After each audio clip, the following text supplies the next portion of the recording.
El gobierno quiere tener mayor incidencia en los gremios de la educación, según confirmó en un acto en Florida la senadora Lucía Topolansky.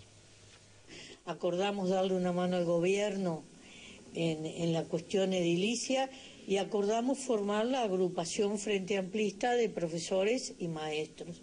Estaba un tanto desorganizada para tener nuestra voz dentro de los sindicatos. Trascendió en un diario, en un matutino nacional, que usted habría mandado un mail donde dice que en junio la postura de los gremios docentes harían desatar un conflicto.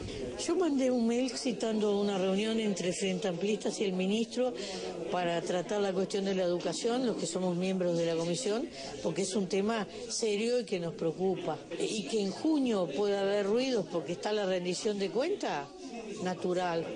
Así que en realidad ese planteo no sale de mi cabecita. A mí me preocupa la enseñanza, tanto los sindicatos como las autoridades de enseñanza saben que yo he estado trabajando a full en el tema, pero es un tema suficientemente serio como para tratarlo con tanta liviandad.